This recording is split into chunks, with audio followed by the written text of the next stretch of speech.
Integración económica de Europa. Uno de los acuerdos o integraciones económicas de Europa es la EFTA, que es la Asociación Europea de Libre Comercio. Es uno de los mercados más grandes del mundo, ocupa el 10º lugar en el comercio de productos y el quinto en el comercio de servicios.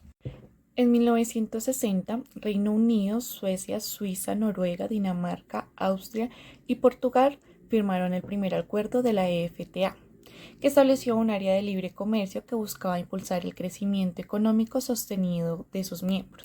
Durante las décadas, el número de miembros de la asociación se modificó debido a la acogida de la integración de las políticas europeas, lo cual hizo que varios países se salieran y se unieran a la Unión Europea. Es por esto que desde 1995 Islandia, Noruega, Suiza y Liechtenstein son los miembros oficiales de la EFTA. Además de promover el libre comercio intrarregional, también han negociado con otros países y mantienen convenios con terceros.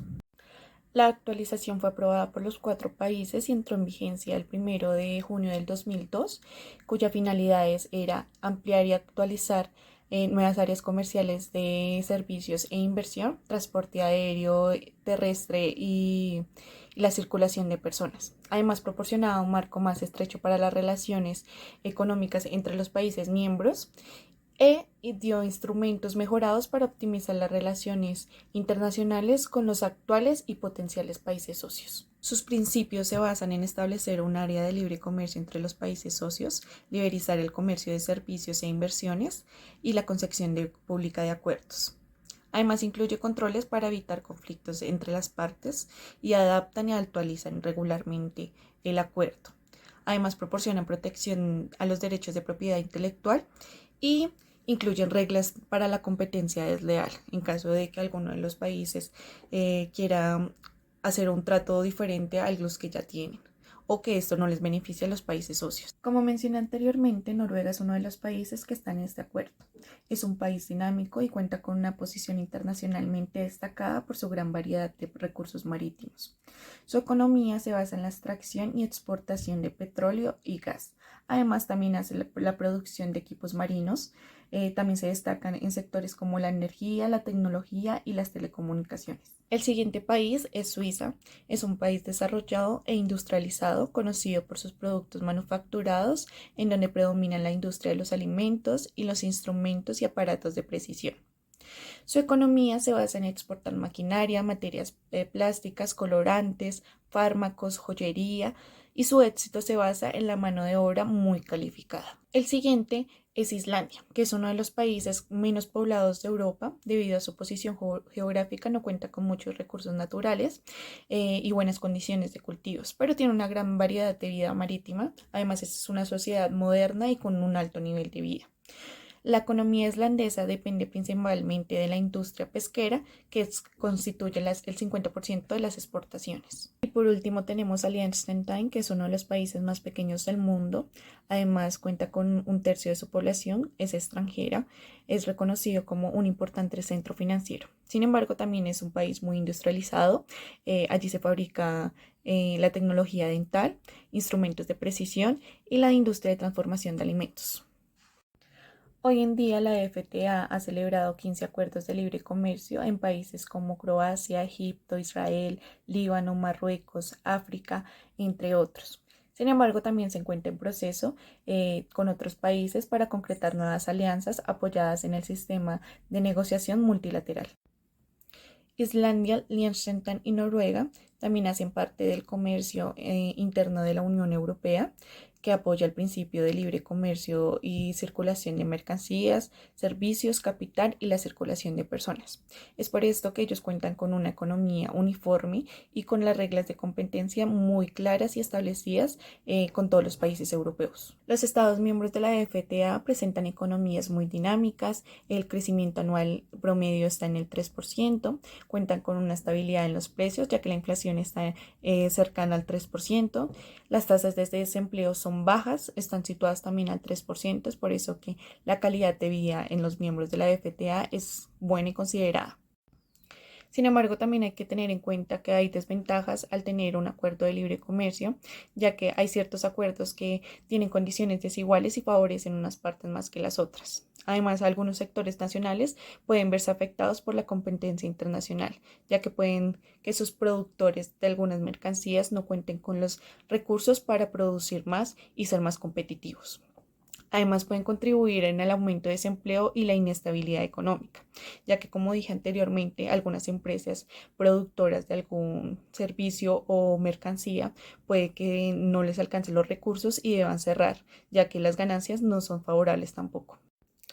Con esto se puede concluir que a pesar de que hay desventajas, también se encuentran varios beneficios y entre ellos se ha visto la gran aportación que tiene la FTA en su crecimiento económico. Por eso se puede decir que sí es beneficioso tener un acuerdo de libre comercio.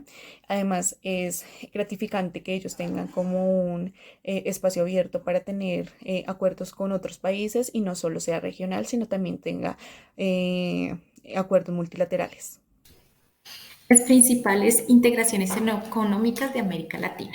Este está compuesto por varios bloques económicos, se vinculan a los países de la región, los cuales son como la Unión Aduanera, la Unión Económica, la Zona Libre Comercio y la Integración Económica Plena.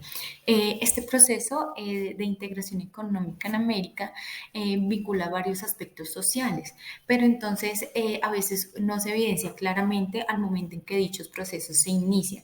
¿Qué quiere decir esto? Las consecuencias en estos procesos provocan que la sociedad hacen que tarde o temprano la dimensión social y en particular los aspectos laborales inevitablemente se vean en el análisis regional y subregional de la integración.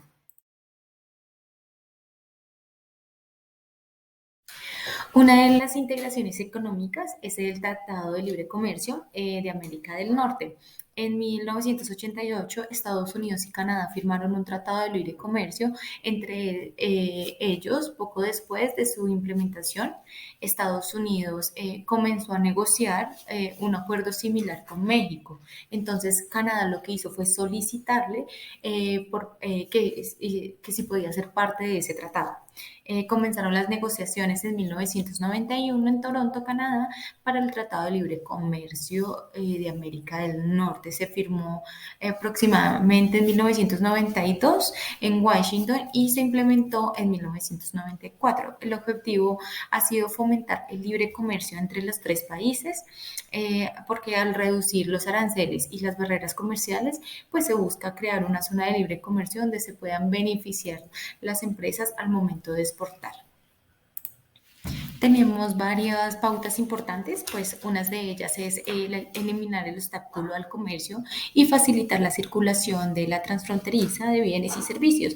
También crear procedimientos eficaces para la aplicación y cumplimiento de este tratado, para su administración conjunta y para la solución de controversias. Promover condiciones de competencia leal en la zona, aumentar sustancialmente las oportunidades de inversión, también establecer lineamientos para la cooperación trilateral, regional y multilateral, pues esto puede ampliar y mejorar los beneficios del tratado y ya por último, pues proteger y hacer valer de manera adecuada y efectiva los derechos de la propiedad.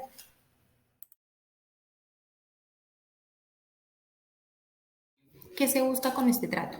Bueno, aumentar la exportación, la importación e inversiones, también tener mayor integración entre los países, eliminar las barreras arancelarias, reducir costos comerciales a través de la eliminación y también de la reducción de los impuestos de importación sobre las relaciones comerciales entre los países miembros. También tenemos la facilidad de circulación de los bienes y servicios entre los países miembros, el libre comercio, que también es bastante importante. Tenemos varias ventajas y desventajas. Bueno, entre las ventajas está el aumento del comercio, la creación de puestos de trabajo, también la variedad en los bienes y mejoras en los precios, el acceso de México, la calidad del proveedor, tasas de crecimiento positivas, también es importante, la adquisición de maquinaria, pues es la mayor tecnología para los procesos de producción y también el aumento de la eficiencia. También tenemos varias desventajas, pues el flujo de las inversiones extranjeras se ha centrado en algunos sectores y en las grandes empresas, dejando una gran parte del país y de la industria mexicana sin desarrollar. También tenemos que los niveles de desempleo no han sido totalmente satisfactorios.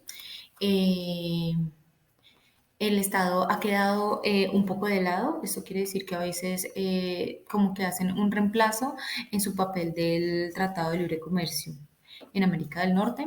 Las empresas tradicionales y las grandes empresas han aprovechado parte de esos beneficios, entonces las grandes siguen siendo cada vez más grandes y las chiquitas pues no surgen. La empresa, las microempresas y pequeñas empresas han sido desplazadas pues ya que la competencia tiende siempre a ser más económica, entonces esto hace que ellas quiebren o no logren avanzar. Los principios de tratado que cruzan los 22 capítulos y sus anexos son el Tratado Nacional, el Trato de Nación más favorecida y la transparencia.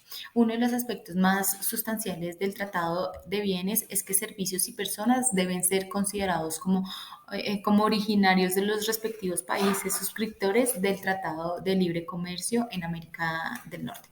La normatividad más importante viene siendo la sustitución no competitiva de los insumos, también el encarecimiento del producto final, la creación de cuota de insumos con tendencias monopolíticas y su aprovechamiento para asegurar la adquisición de determinados bienes intermedios. Su estructura organizacional consta de un preámbulo y 22 capítulos que se pueden dividir en 8 partes, cada una de ellas referida al siguiente tema. En el número 1 están los aspectos generales, en el número 2 las integrada por los capítulos 1 y 2, que se ocupan de los objetivos del tratado y las definiciones generales. También está el comercio de bienes, está en el número 4 la integrada por los capítulos 3 al 8, que se ocupan del trato nacional y el acceso de bienes al mercado. También habla de las reglas del origen, procedimientos aduaneros, energía y petroquímica básica, sectores agropecuarios y medidas sanitarias, medidas de emergencia. En el número 5 están ya las barreras técnicas al comercio. En el 6 está la integrada por el capítulo 11 relativo a las medidas de normalización. También está el número 7 con compras de sector público en el capítulo 10. Está en el número 8 la inversión de servicios de asuntos relacionados. En el número 9 está lo que es el integrado del capítulo 11 y 16 que hablan mucho sobre los temas de inversión, comercio transfronterizo, telecomunicaciones, servicios financieros, política en materia de competencia y ya en el último que sería el 10, además del tratado, cuentan además con diversos anexos integrados a lo largo de su capitulado, también así como de notas, el anexo 401, 7 anexos numerados que van al final del texto. Bueno, en conclusión, el Tratado de Libre Comercio de América del Norte ha sido un éxito para empresas y consumidores, pero el resto es incluir a más sectores productivos y regiones del país. También es muy importante la materia económica, ya que ha revolucionado el comercio y la economía de la región. Entonces se crearon redes de producción que cruzan las fronteras nacionales y esto fomentó empleos y reducciones de los costos de la producción, lo que también ha facilitado que el acceso a bienes y a servicios por parte de la población de los tres países. Desde el 1 de enero del 2019 se conmemora el inicio del vigésimo sexto año de la puesta en marcha del Tratado de Libre Comercio de América del Norte. Este acuerdo ha llegado más allá de la relación comercial entre México, Estados Unidos y Canadá.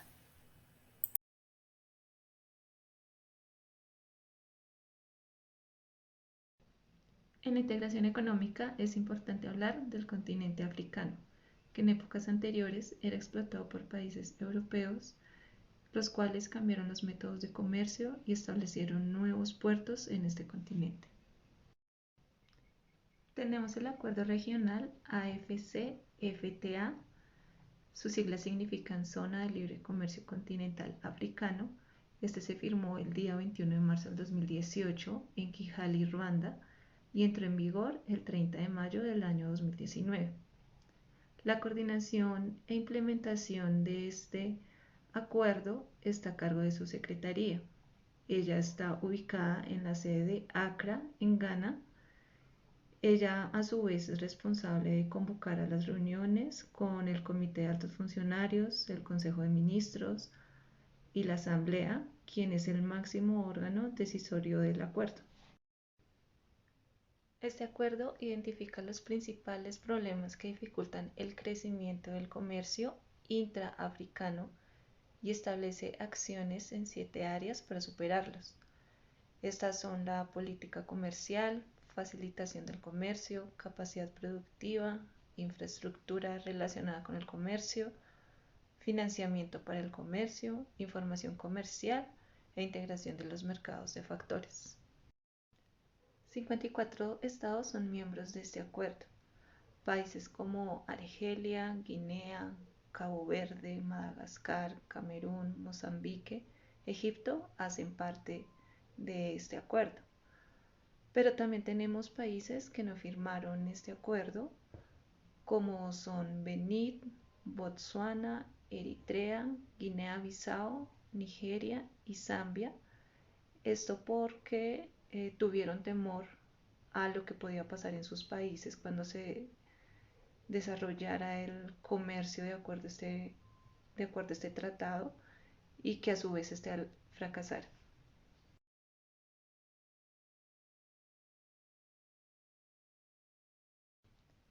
Los objetivos de este tratado o acuerdo son crear un mercado único de bienes y servicios que faciliten el movimiento de la integración económica en el continente africano.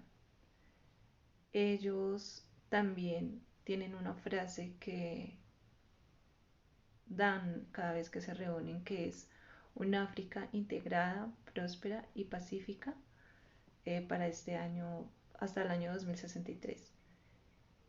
Otro objetivo también es crear un mercado liberalizado de bienes y servicios a través de múltiples negociaciones que se van a acordar con otros estados del continente. También contribuir al movimiento de capital y recursos naturales, facilitando las inversiones que se desarrollarán en el acuerdo y en los estados que hacen parte tanto del acuerdo como del ACER, que más adelante hablaremos de ellas. También está sentar las bases para el establecimiento de una unión aduanera continental en una etapa posterior. ¿Esto qué quiere decir? La fase 3 se profundizará en la parte de aduanas. Como les comentaba, este acuerdo tiene 3 fases. El primero es el protocolo de comercio de bienes que hace parte de la fase 1. Este se dedica a la cooperación aduanera, a las barreras no arancelarias, a los instrumentos de defensa comercial, esto según lo que disponga cada país miembro del AFCFTA y que elimine sus aranceles por al menos el 97% de las líneas arancelarias que ellos ya tienen establecidas. También tenemos el protocolo de solución de diferencias y protocolo de comercio de servicios, este enfocado en el transporte aéreo, en la cooperación regulatoria, como se sabe en otros acuerdos, o ellos lo han establecido así, es que la parte aérea es más difícil de manejar, entonces ellos quieren enfocar mucho este acuerdo de libre comercio también enfocado en la parte aérea para que los derechos de tráfico aéreo se puedan enfocar y así pues exportar de una mejor manera. Falta aún desarrollar la fase 2 y 3 de este acuerdo que corresponden al protocolo de política de competencia, inversión, propiedad y comercio electrónico. La CER, que son la Comunidad Económica Africana, está compuesta por la AMU, COMESA, ECOWAS y CADC. Ellos han adoptado acuerdos regionales de inversión a este acuerdo de zona de libre comercio general y también han aportado para la fase 3 regímenes regionales de competencia que puedan servir de referencia para el protocolo respectivo que ellos deben fomentar. Algunas de las desventajas que tiene este acuerdo para desarrollarse es la prevalencia de barreras no arancelarias como leyes, cuotas o estándares que puedan acarrear costos comerciales significativos, inclusive mucho más altos que los propios aranceles que ellos ya tienen estipulados en el continente. Además, las condiciones de las carreteras son muy malas, son congestionadas y hacen que las vías de transporte no tengan el 100% de disponibilidad, y más pues cuando estamos hablando de un acuerdo que tiene que fomentar la carga masiva de movilidad terrestre. Entonces hay que aún incentivar el mejoramiento de estas vías. Como conclusión, aún al acuerdo pues le faltan muchas fases para desarrollar, pero es uno de los más ambiciosos que ha tenido el continente africano. Por tal motivo son más los estados que se han unido a él que los que no aún tienen esa negación al éxito de este acuerdo. Eh, Aún ellos están contemplando muchas opciones, ellos se reúnen anualmente para estipular mejoras, objetivos, procedimientos veraces que permitan que el continente africano aumente su riqueza, pueda incrementar eh, ese nivel de vida y disminuir el nivel de pobreza que ya todos conocemos que tiene este continente. Por tal motivo es la creación, el impulso de este acuerdo. Hola, mi nombre es Heidi Fonseca y hoy hablaremos sobre la integración económica del sudeste asiático. La integración económica del sudeste asiático se refiere al proceso de integración económica entre los países de la Asociación de Naciones del Sudeste Asiático, ASEAN, la cual está compuesta por 10 países del sudeste asiático: Brunei, Camboya, Filipinas, Indonesia, Laos, Malasia, Myanmar, Singapur, Tailandia y Vietnam. La Asociación de las Naciones del Sudeste Asiático, o ASEAN, se estableció el 8 de agosto de 1967 en Bangkok, Tailandia, por los padres fundadores de la ASEAN, que son Indonesia, Malasia, Filipinas, Singapur y Tailandia. Brunei Darussalam se unió a la ASEAN el 7 de enero de 1984, seguida de Vietnam el 28 de julio de 1995, Laos y Myanmar el 23 de julio de 1997, Camboya el 30 de abril de 1999, y con esto conformamos lo que hoy son los 10 Estados miembros de la ASEAN. La integración económica de la ASEAN se ha llevado a cabo a través de diferentes iniciativas, como la creación de la Zona de Libre Comercio de la ASEAN en el 1992, la formación de la Comunidad Económica de la ASEAN en 2015 y la firma de varios acuerdos de libre comercio con países como China, Japón, Corea del Sur, India, Australia y Nueva Zelanda. Los acuerdos antes mencionados han reducido las barreras arancelarias y no arancelarias entre los países miembros de la ASEAN, lo que ha fomentado el comercio y la inversión en la región.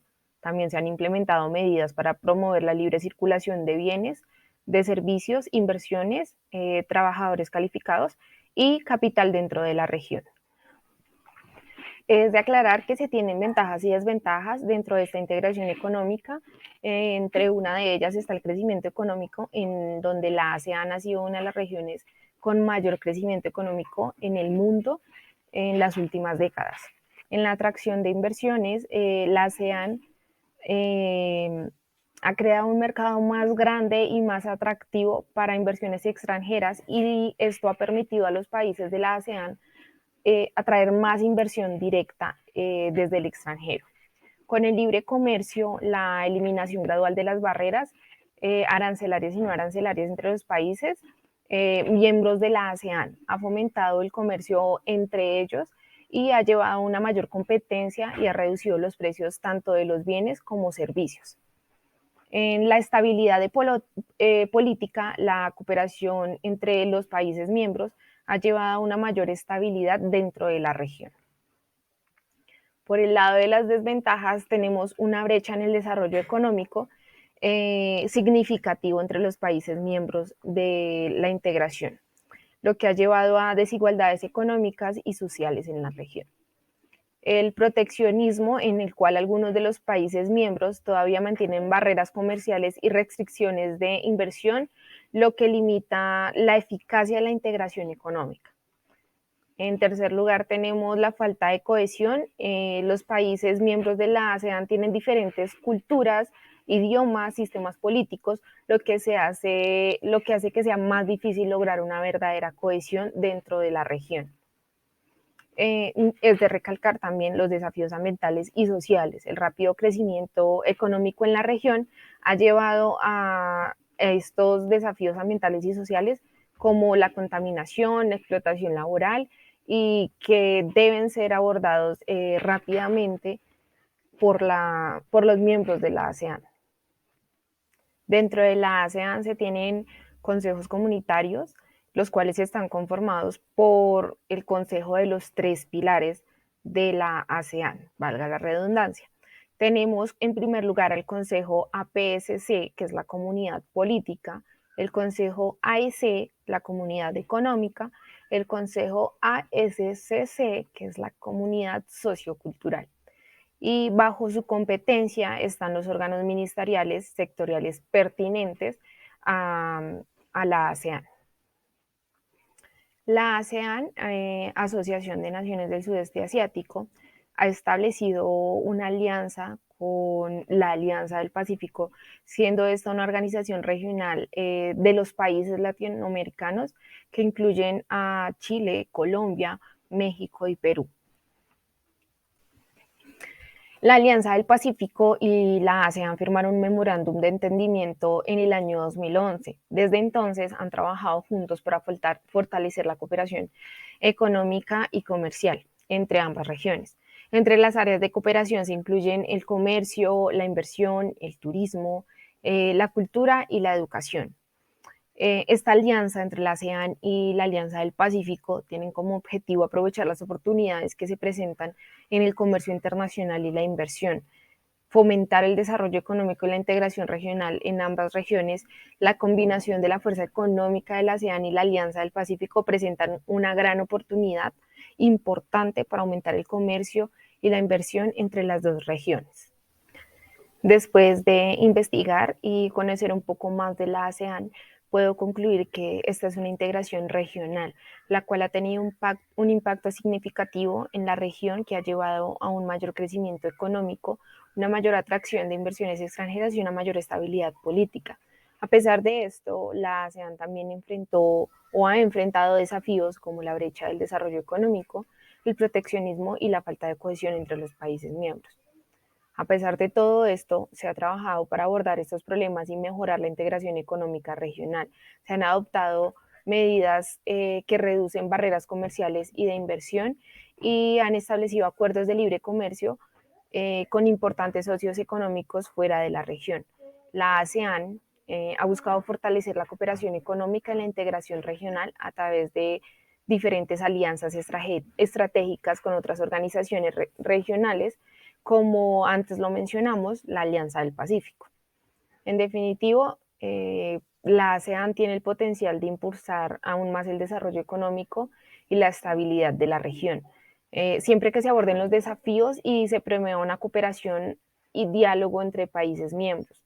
Como región que alberga más de 600 millones de personas, la ASEAN sigue siendo un mercado muy importante para las empresas y los inversores internacionales, lo cual es probable que siga desempeñando un papel muy importante en la economía global para un futuro. Tengan ustedes un muy buen día.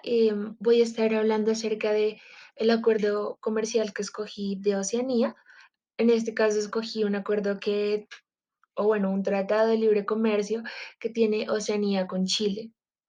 Este acuerdo se empezó a trabajar desde el año 2007, sin embargo, fue firmado el 30 de julio de 2008 y puesto en vigencia el año 2009. Cabe aclarar que este acuerdo fue firmado en Canberra, Australia. Un poquito acerca de este TLC que yo les puedo contar es que, bueno, se firmaron 23 capítulos. Dentro de los más destacados está el capítulo 4, que, bueno, habla sobre las reglas de origen de este Tratado de Libre Comercio. También acerca de, bueno, el capítulo 5, que habla acerca de la administración aduanera. Em, el capítulo 6, que habla de las medidas fitosanitarias y sanitarias al pues hacer una importación o una exportación. El capítulo 10, que habla sobre la inversión.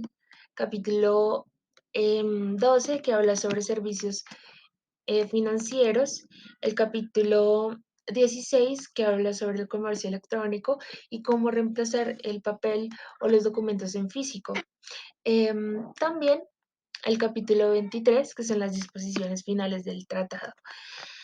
Bueno, este Tratado de Libre Comercio tuvo un programa de liberalización. Eso hace referencia a que, aquí, eh, los productos que se hablaron en el tratado tuviesen una desgravación del porcentaje más bajo posible. Entonces, en este tratado se obtuvo el 90% de los productos desgravados, pues no al 0%, pero sí a un porcentaje muy bajo. En este caso hubo pues tres tipos de desgravación.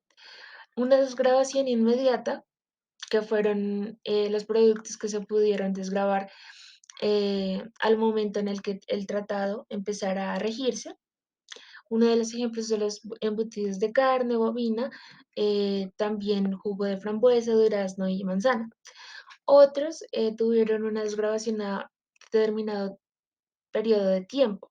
Ese fue por un tiempo de 6 años. A los 6 años de que, bueno, el tratado se firmó, o bueno, empezó a tener vigencia, em, se iban a desgravar unos productos.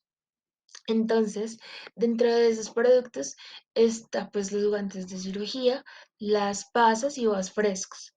Y por otro lado estuvieron los productos especiales. Son productos que no son muy saludables para el consumo humano, que son el trigo, el azúcar y también la harina. Este tipo de producto tiene un desgravamen durante que tiene 7 etapas de tiempo. Es decir, que no pues completan la desgravación que se quería alcanzar. Adicional a eso, pues hubo unos principios durante pues el trabajo de este tratado de libre comercio. Entonces, estos principios son, bueno, establecidos en decisiones y recomendaciones adoptadas por el Comité on Technical Barriers to Trade, o bueno, el Comité de Obstáculos Técnicos al Comercio. Esos principios fueron basados en el artículo 2 y 5. Bueno, un poquito que les puedo contar acerca de estos principios son básicamente, bueno, la oportunidad de que las dos partes puedan participar de la misma manera y también se adopten pues los estándares de desarrollo internacionales. También, bueno, estos principios aseguran la transparencia, imparcialidad, efectividad y relevancia. También, bueno, la coherencia y, bueno, manejar y controlar los problemas de estos países que están en desarrollo. Más que nada Chile, porque bueno, Oceanía es un continente que ya está mucho más desarrollado. Ahora vamos a hablar, bueno, de las normativas que se tuvieron en cuenta para este Tratado de Libre Comercio. Entonces, pues fueron basadas en el artículo 10 del GATT, que ahora es la OMC, de 1994, en donde cada parte debe administrar de manera uniforme y parcial y también razonable en las regulaciones y reglamentos que se impongan. Y bueno, digamos que aquí enumeré unas de las relaciones de estas normativas comerciales, o bueno, uno de los parámetros. Y bueno, esos parámetros sirvieron para hablar acerca de, bueno, los propósitos aduaneros, eh, dentro de la clasificación de los productos, también las tasas arancelarias que les había comentado anteriormente, también, bueno, los requisitos y restricciones para poder hacer exportaciones o importaciones dentro de estos dos países y, bueno, los asuntos que puedan afectar, em, sí, los asuntos que pueden afectar la venta o comercialización de los productos que sean importados em, a estos países. Ahora bien, aquí les voy a mostrar uno de los principales productos que fueron importados a Oceanía por parte de Chile, dentro de ellos pues el trigo, la cebada, también las carnes, lácteos, frutas y la caña de azúcar. Aquí también les muestro los principales productos que Oceanía pudo exportar a Chile, que fue pues briquetas de carbón, también ácido sulfúrico y el ferroalóys.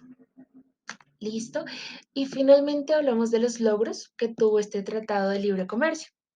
Entonces, bueno, en el 2009, como les digo, pues se puso en vigencia este Tratado de Libre Comercio. En el año 2010 el comercio y las negociaciones aumentan en un 65 pues, por ciento. También en el 2015, como les comenté, 6 años después de firmarse el tratado, se hace el desgravamen de los bienes, de algunos bienes pues, que estaban pendientes. Y en el año 2016, debido a que, bueno, este tratado tuvo muy buenos beneficios para ambas partes, se trató de hacer una, pues, digamos que un foro. eh, entre Chile y Australia para mejorar como que la relación que tienen ellos. Finalmente, pues por la parte de las desventajas o desaciertos, no encontré alguno que de pronto se hubiese visto reflejado durante estos años. Y con esto concluyo la presentación.